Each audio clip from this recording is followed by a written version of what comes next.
अस्सलाम वालेकुम guys, how are you? I hope आप सब ठीक होंगे। और today we are going to discuss a topic that is planning.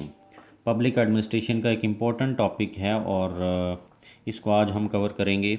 सबसे पहले हम प्लानिंग की डेफिनेशन देखते हैं कि what is planning. Definition of planning: planning is doing something by which one can bring the future into existence. Planning, वो कह रहा है कि प्लानिंग है कि कुछ ऐसा करना बाय विच, जिससे one can bring the future, कि फ्यूचर को कोई बंदा एग्जिस्टेंस में ला सके, कि फ्यूचर में जो वो करना चाहता है वो कर सके। अच्छा, उसके बाद कहता है it is not forecasting the future and adjusting to it. ये वो कह रहा है कि ये कोई फोरकास्ट करना नहीं है फ्यूचर को।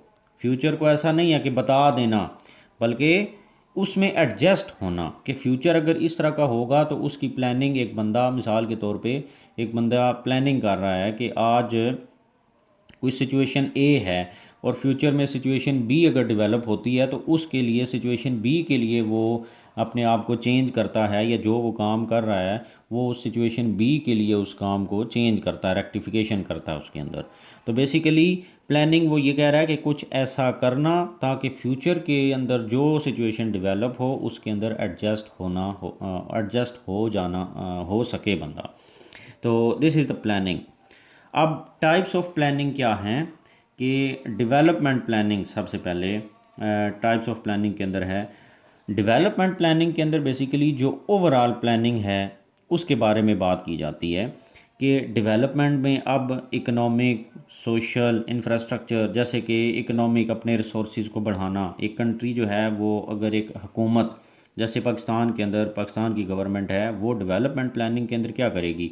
वो चाहेगी कि वो उसके इकोनॉमिक रिसोर्सेज बढ़ सकें, एक्यूमुलेशन ऑफ वेल्थ हो। उसकी सोशल जो डेवलपमेंट है, लोगों की डेवलपमेंट हो, लोगों की ज़िंदगी आसान हो, बेहतर हो। इसके अलावा इंफ्रास्ट्रक्चरल प्लानिंग आप कह सकते हैं कि जिस डेवलपमेंट आप कह सकते हैं कि जिसमें रोड्स बनाना, इसी तरीके से फ्लाईओवर्स बनाना, या जो भी इंफ्रास्ट्रक्चर के अंदर आएगा वो तमाम जो हैं वो डेवलपमेंट प्लानिंग के अंदर आ जाएगा। तो इसको याद रखने के लिए डेवलपमेंट में ओवरऑल डेवलपमेंट की आप बात करेंगे, ओवरऑल प्लानिंग की आप बात करेंगे, और ओवरऑल में सोशल, इकोनॉमिक, पॉलिटिकल, इंफ्रास्ट्रक्चर, हर तरीके की प्लानिंग आ जाएगी। नंबर 2 में है इकोनॉमिक प्लानिंग। इकोनॉमिक प्लानिंग क्या है? कि इकोनॉमिक प्लानिंग के नाम से पता है कि ऐसी प्लानिंग जिसे इकोनॉमिकली बेहतर होने के लिए जो प्लान्स बनाए जाएं। फॉर एग्ज़ाम्पल, गवर्नमेंट क्या करती है मुल्क की, वो इकोनॉमिक प्लानिंग के अंदर अपने इकोनॉमिक रिसोर्सेज को इंक्रीज़ करने के लिए प्लानिंग करती है, अपनी वेल्थ को एक्यूमुलेट करने के लिए, वेल्थ के रिसोर्सेज को बढ़ाने के लिए, एक्यूमुलेशन ऑफ वेल्थ करने के लिए प्लानिंग करती है। तीसरे नंबर पे आ गई एडमिनिस्ट्रेटिव प्लानिंग। अब एडमिनिस्ट्रेटिव प्लानिंग के अंदर 3 टाइप्स और हैं। उसमें जो पहली है that is policy planning. Policy planning में क्या होता है कि गवर्नमेंट क्या करती है, पॉलिसी फॉर्मुलेट करती है। फॉर एग्ज़ाम्पल, क्या है कि कोई प्रोजेक्ट करना है, या कोई भी एडमिनिस्ट्रेशन का प्रोजेक्ट है वो करना है, या कोई और प्रोजेक्ट है, तो उसके लिए क्या होगा, सबसे पहले पॉलिसी फॉर्मुलेशन होगी। तो उसमें क्या होता है, पीएम जो एग्जेक्टिव पावर है जिसके पास, वो प्लस प्लानिंग कमीशन के साथ मिलकर वो प्लानिंग करते हैं। उसके बाद लेजिस्लेचर, या आप नेशनल असम्बली कह रहे हैं, उससे पास करा के वो प्लानिंग जो है वो की जाती है। तो इस तरीके से पॉलिसी प्लानिंग के नाम से आप याद रखें कि पॉलिसी को प्लान करना और फिर उसको पास कराना, दैट इज़ पॉलिसी प्लानिंग।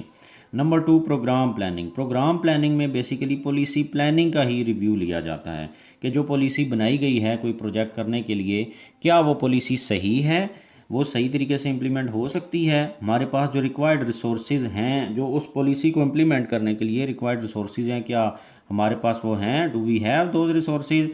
उसके लिए जो बंदे चाहिए, जो पैसा चाहिए, हर तरीके के जो रिसोर्सेज हैं उनको देखा जाता है। तो बेसिकली जो प्रोग्राम प्लानिंग है वो पॉलिसी प्लानिंग का रिव्यू लिया जाता है कि क्या ये पॉलिसी जो बनाई गई, इज़ इट इम्प्लीमेंटेबल, और are we able to implement this policy.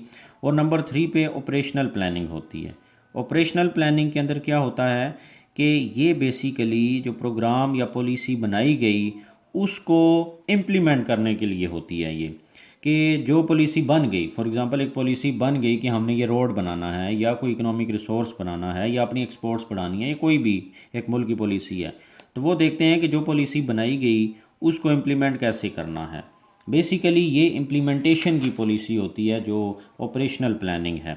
Operational नाम से समझ आ रही है कि जो पॉलिसी बनाई उसको ऑपरेशनल कैसे बनाना है। तो उसको ऑपरेशनल बनाने के लिए अपने क्या किया जाता है कि जो डिसीजन मेकिंग की जाती है, फिर प्रोसीजर्स बनाए जाते हैं उसको कैरी आउट करने के लिए, उस पॉलिसी को कैरी आउट करने के लिए प्रोसीजर लेआउट किए जाते हैं। तो ये है program plan operational planning, sorry. तो ये हमारी कुछ टाइप्स थी। अब हम देखते हैं प्लानिंग प्रोसेस। हमने डेफिनेशन देखी, टाइप्स ऑफ प्लानिंग्स देखी, और उसके बाद हम देखेंगे प्लानिंग प्रोसेस क्या है। पाकिस्तान के अंदर क्या प्लानिंग प्रोसेस फॉलो किया जाता है कि एक पॉलिसी जो बनती है तो उसके बाद किस तरीके से उसकी पॉलिसी की प्लानिंग की जाती है, और फिर प्लानिंग करने के बाद किस तरह इम्प्लीमेंटेशन होती है और इवैल्यूएशन, ये सारा प्रोसेस पाकिस्तान के अंदर कैसे होता है। तो लेट्स स्टार्ट कि वो प्लानिंग प्रोसेस क्या है। तो प्लानिंग प्रोसेस के अंदर सबसे पहले क्या होता है कि पॉलिसी फॉर्मुलेशन होती है।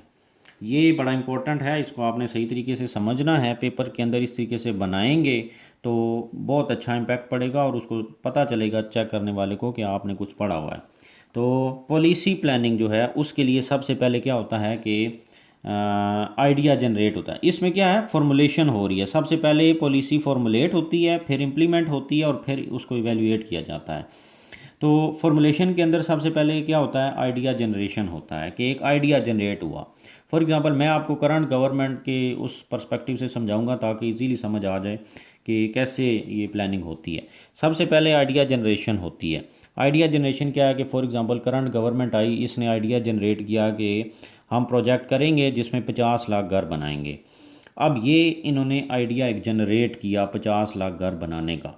उसके बाद क्या होता है, नंबर 2 नीड असेसमेंट होती है। नीड असेसमेंट में ये होता है कि क्या जो हमने आइडिया जनरेट किया, जिसके बारे में हमने सोचा, क्या ये इसकी ज़रूरत है भी कि नहीं। गवर्नमेंट ने कहा कि हम 50 लाख घर बनाएंगे। नीड असेसमेंट आपने कैसे करनी है कि क्या हमें 50 लाख घरों की ज़रूरत है, क्या हमें 30 लाख घरों की ज़रूरत है, 20 लाख की ज़रूरत है, 60 लाख घरों की ज़रूरत है, या 50 लाख घरों की ज़रूरत है। ये हमने नीड असेसमेंट करनी है कि क्या जो हमने प्रोजेक्ट स्टार्ट करने के लिए वो एक आइडिया जनरेट किया है वो उसकी ज़रूरत है भी कि नहीं। फिर तीसरे नंबर पे गैप एनालिसिस किया जाता है। गैप एनालिसिस का मतलब है कि गवर्नमेंट ने कहा कि हम 50 लाख घर बनाएंगे, और जो एक्चुअल गवर्नमेंट बना सकती है या वो प्रोजेक्ट स्टार्ट करेगी तो आउटपुट में घर बनेंगे, वो कितने बनेंगे। 50 लाख घर उसकी डिज़ायर्ड आउटपुट है कि हम ये 50 लाख घर बनाना चाहते हैं, और एक्चुअल आउटपुट क्या निकलेगी, क्या 10 लाख घर बनेंगे, 20 लाख बन पाएंगे, 30 लाख बन पाएंगे। तो ये एक्चुअल आउटपुट है। तो गैप एनालिसिस क्या हुआ कि डिज़ायर्ड आउटपुट 50 लाख घरों की थी और एक्चुअल आउटपुट हमारी 20 लाख घरों की है। तो वो जो गैप है दोनों के दरमियान, दैट इज़ गैप एनालिसिस। और ये तीनों स्टेप जो हैं ये PC2 के अंदर होते हैं। PC2 का मतलब होता है प्लानिंग कमीशन परफॉर्मा, इसको हम बोलते हैं। एक परफॉर्मा होता है, या इसको आप एक जैसे फॉर्म हम फिल करते हैं उस तरीके से प्लानिंग जो होती है उसके लिए एक फॉर्म होता है जिसको ये फिल किया जाता है, और ये सारी इन्फॉर्मेशन उसके अंदर ये लोग डालते हैं, प्लानिंग कमीशन जो होता है। फिर PC1 के अंदर क्या होता है, प्री फिजिबिलिटी स्टडी की जाती है कि पॉलिसी बनाने से पहले उसकी स्टडी की जाती है कि क्या डिफरेंट जो है ना फैक्टर्स को एनालाइज करते हुए कि क्या ये प्रोजेक्ट हम कर भी सकते हैं या नहीं, ये रिसोर्सेज को यूज़ करते हुए ये प्रोजेक्ट इम्प्लीमेंटेबल भी है कि नहीं। फिर फिजिबिलिटी स्टडी की जाती है जिसके अंदर टेक्निकल लोग होते हैं, और टेक्निकल लोग क्या करते हैं, डिफरेंट फैक्टर्स को देखते हैं और टेक्निकल रिपोर्ट्स बनाते हैं जिसकी बेस के ऊपर ये पता चलता है कि क्या ये हम इम्प्लीमेंट कर सकते हैं कि नहीं।